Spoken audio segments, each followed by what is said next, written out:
This is Real News Media TV, coverage you can trust. Please like, share, subscribe, and hit the notification bell. Select all for daily news updates. U.S. to accept international visitors with authorized vaccines. The United States will accept the use by international visitors of COVID-19 vaccines authorized by U.S. regulators or the World Health Organization. A spokeswoman at the Centers for Disease Control and Prevention says 6 vaccines that are FDA authorized or listed for emergency use by WHO will meet the criteria for travel to the U.S. The new COVID-19 vaccine requirements will apply early next month to nearly all foreign nationals flying to the United States, including those not subject to prior restrictions. The CDC must still finalize and publish new contact tracing rules for international visitors, which it sent to the White House for review last month. The CDC must also detail rules for exceptions, which include children not yet eligible for shots, as well as for visitors from countries where vaccines are not widely available. We will overcome, Pandohi says after Facey warehouse fire. Separate Group CEO Richard Pandohi says Saturday night's fire at the Facey Commodity main warehouse in Kingston was hard to watch. It is reported that the fire started about 8 p.m. and quickly engulfed the warehouse, expressing that though Saturday night's blaze was a tough night for his team, Pandohi noted they would build back stronger. Really tough night for our team. Major fire at our main Facey warehouse. We will overcome this, but it is hard to watch, he tweeted. There was no reported injuries from the blaze. Meanwhile, firefighters are still conducting cooling down operations at the Facey Commodity main warehouse in Newport West. According to the Jamaica Fire Brigade, all available units from the Kingston and the St. Andrew area are said to be on the scene.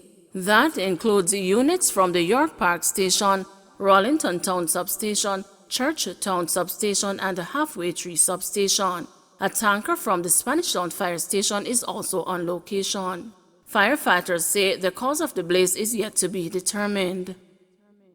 Veteran clergyman says whole truth on national recognition should be told. On the heels of news that Pastor Merrick Al Miller has been removed from the list of national honorees for 2021, the clergyman has charged that he will continue his work towards building a better Jamaica. Please be assured that as I have done for decades, I will in even greater earnest continue to work for the transformation of our nation and the advancement of the kingdom of God, he told the news on Friday. The head of Fellowship Tabernacle said he made the decision to write to the government formally during the first days of September, turning down the public honor which had been granted to him after objection was plastered in the media.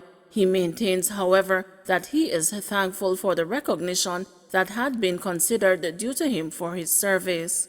As is known, I was nominated by citizens for consideration for a national award, which was confirmed by the National Awards Committee of Government. I expressed my sincere gratitude to both for the kind gesture, Miller said. He continued, when I saw the indignation of many persons unfolding in both the social and the traditional media, I informed and later confirmed to the committee in writing many weeks ago that given the current circumstances, accepting the award would not bestow the honor that it is meant to convey. Hence, rescinding the award was the natural course of action as indicated by the committee chairman and the Deputy Prime Minister Dr. Horace Chang. It's unfortunate that those who broke the story chose to minimize that kernel of truth. It appears there are some misconceptions and assumptions being made that ought to be corrected in the interest of truth. It is disappointing that some journalists and some media houses are not committed to truth as a primary output, but rather sensationalism and controversy. Journalistic honesty is critical to a strong society. Journalists are among the gatekeepers of a nation like the police and the church, chided the firebrand Miller. He was, however, sober in acknowledging that the objections made publicly on the decision to grant him the investiture came from individuals entitled to their opinions, even if he disagreed. I understand their concerns and, for some, disappointment owing to their ignorance of truth. No malice held. I hope that when truth is known, they will at least acknowledge their error of jumping to conclusions outside of finding truth and then accept that love and integrity is still around, offered Miller. The senior pastor said, "The truth of the situation is no blame ought to be laid at the foot of the government or the chairman of the National Awards Committee on this issue," adding that the situation was somewhat upsetting. Asked about the impact of the episode on him personally, Miller said, "I'm not broken as my faith keeps me together, knowing God will cause it to work for good, to assist me to help later to work to deal with the nation's #1 problem of injustice. I am disappointed, though, that trying to resolve a problem, the Dudu saga, could escalate and cause such hostility by some, yet it has exposed the hearts."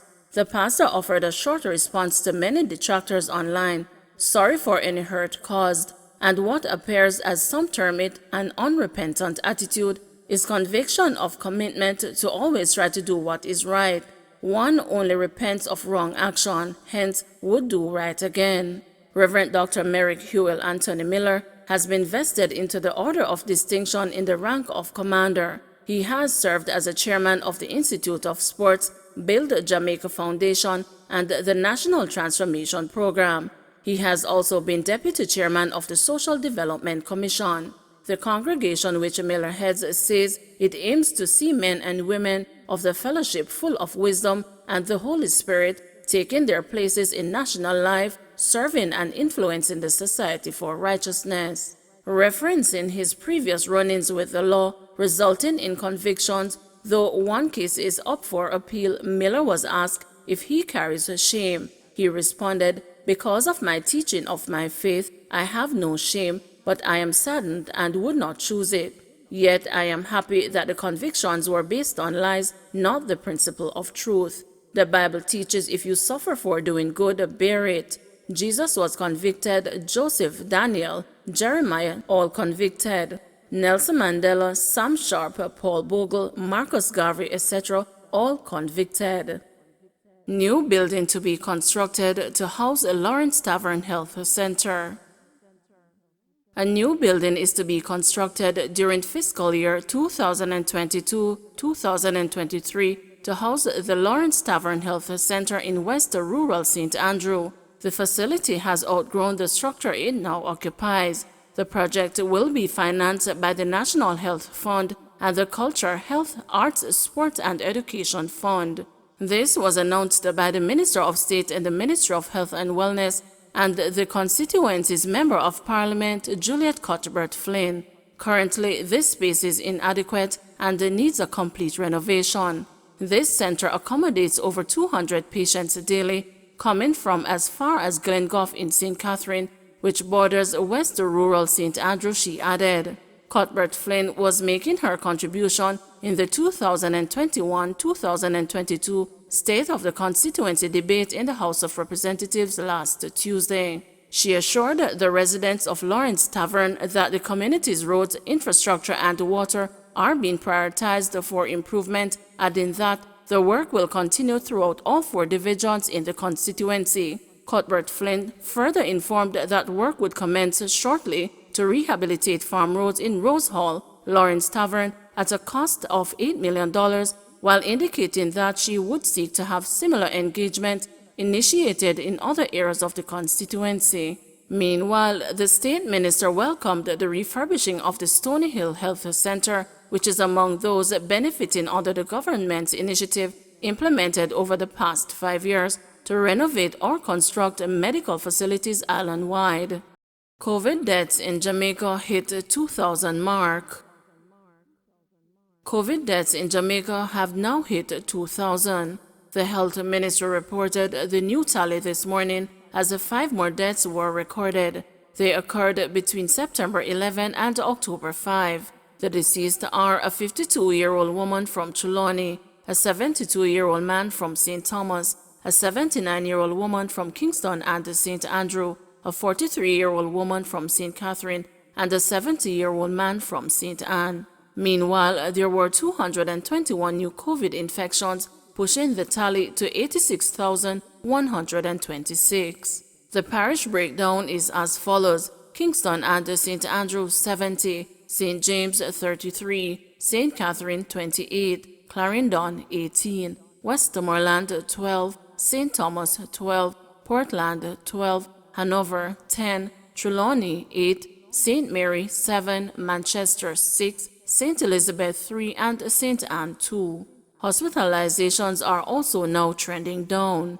There are 429 persons in hospital, with 90 moderately ill, 53 severely ill, and 30 critically ill. Don't forget to like, share, subscribe, and hit the notification bell. Select all for daily news updates.